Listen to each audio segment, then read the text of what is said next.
Goodbye, Mrs. Mantlane. Chisisi, I'll get right back to you with a plan for action. Please, Fanaka, we must persuade my husband that our child is far too young to get married. Another case of child marriage, Bahati. Another man wants to marry a young girl who is barely 14, her entire life and potential ahead of her. We promote a simple message that girls should wait to wed if they can, that they should be allowed to make that choice themselves, but it feels like it'll never be heard. It might, with the right framework and participation. Let's look at the SADC model law on the eradication of child marriage and see what we can do for her. I like the term model law. It really describes that this is a standardized law on child marriage that can be used as a guiding benchmark in every country in the SADC region. And it's quite specific. A lot of work went into developing this. I know several countries have already used it to improve their legislation to end child marriage.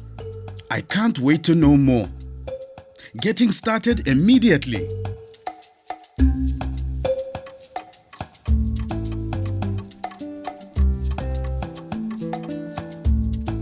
Have you been working all night?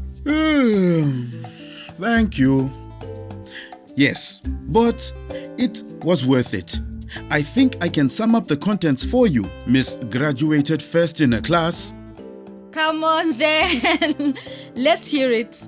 First, it sets out the basic rights of a child and how to ensure that they are realized. Exactly. Because child marriage is a violation of human rights and girls are the worst affected. The law must protect them from getting married as children. It also needs parents, faith leaders, and community members to work together to end child marriage. I won't allow her to get married. Surely you, Father, must agree she's much too young. Surely you must all agree. Then we have provisions for the prohibition of child marriage and how existing child marriages can be revoked in certain circumstances. I'm free. The model law also proposes measures to prevent child marriage, like verifying the age of a child through a birth certificate if you suspect they're younger than 18 before letting them get married. I see. And what about children who are already caught in such a marriage, who couldn't or didn't wait to wed? That's the next point. The law has guidance on how to mitigate the harmful effects of child marriage. Nice. There's more. The model also supports the monitoring of child marriage and champions the creation of public records on the practice. That will ensure the situation is constantly evaluated and proper data is collected for future use. Exactly.